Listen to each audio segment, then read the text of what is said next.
उनके ड्राइवरों को पकड़ा भी है और पीटा भी है। तो एक तो ये चीज थोड़ी सी क्लियर हो जाए, एक विषय था।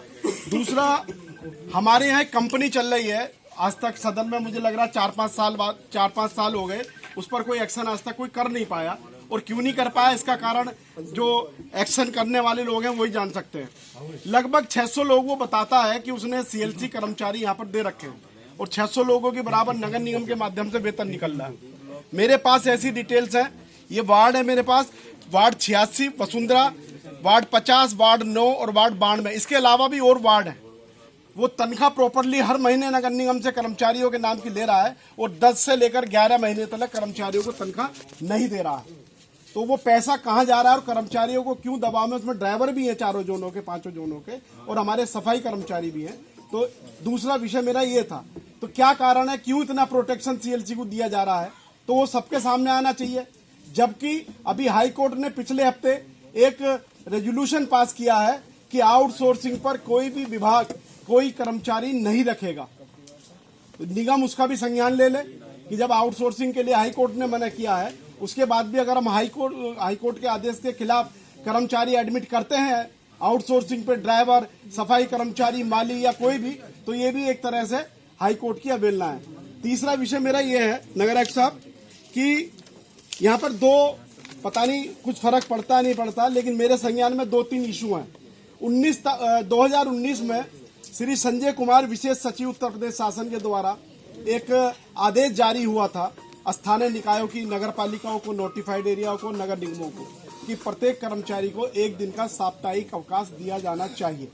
वो आज तक भी पिछले 3 साल से इस नगर निगम में जिन सफाई कर्मचारियों के कारण हम लोग बड़े बड़े सम्मान ग्रहण कर रहे हैं, जिनकी वजह से सारा सिस्टम अपडेट हो रहा है और सब लोग काम कर रहे हैं, तो ये उनके लिए एक सही कदम नगर निगम का नहीं है। क्या कारण है, उनको विशेष सचिव के आदेश पर भी 1 दिन का अवकाश नहीं दिया जा रहा और मुझे लगता है कि 18 घंटे सफाई कर्मचारी काम कर रहे हैं। पिछली बार भी मैंने कहा था, हमारी मातृशक्ति, हमारे समाज की जो महिलाएं हैं, वो छुट्टी वाले दिन भी सफाई का काम सड़क पर आपको करती हुई मिल जाएंगी। तो ये भेदभाव उस वर्ग के साथ हो रहा है जो सबसे अंतिम पंक्ति का आदमी है। दूसरा विषय मेरा ये है कि राजेंद्र तिवारी जी का एक आदेश आया था मुख्य सचिव जी का कि 1 तारीख से पहले प्रत्येक सबसे पहले सफाई कर्मचारी, उसके बाद विभाग के हर कर्मचारी का भुगतान होगा। मेरे संज्ञान में लगभग 150 सफाई कर्मचारी ऐसे हैं जिनका 1 तारीख को भुगतान नहीं हुआ और उनको तनख्वाह आज 10 या 11 महीने हो गए हैं। तो इन सब चीजों पर भी सदन संज्ञान ले, नगर आयुक्त साहब आप भी संज्ञान लें और आदरणीय अध्यक्ष जी आप भी संज्ञान लें। कूड़े का मामला है, ये एक दुर्भाग्य की बात है कि सन 2002 में सबसे पहले मैंने ये सवाल इस सदन में उठाया था कि गाजियाबाद पे कूड़ा निस्तारण की योजना पर, उससे लेकर आज 18-20 साल हो गए हैं, उस पर भी कोई काम नहीं हुआ। लेकिन नगर आयुक्त साहब ने अगर कोई काम शुरू किया है तो उसमें नगर आयुक्त साहब हम 110 के 10 पार्षद और जितने भी हमारी यूनियन है सब आपके साथ खड़े हैं, कहीं दिक्कत हो तो बता दीजिएगा।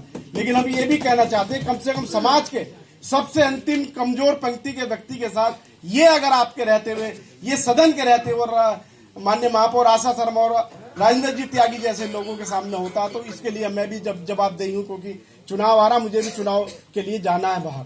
तो इसका संज्ञान लीजिए, लोगों का नुकसान ना हो। जो गाजियाबाद को स्वच्छ भारत की श्रेणी में शामिल कर रहे हैं उनको सम्मान भी चाहिए, सुरक्षा भी चाहिए। आप सिर्फ सम्मान देकर ना उनको माला पहनाते रहो और उनका पेट भूखा रहे तो ये उनके साथ अन्याय होगा। धन्यवाद।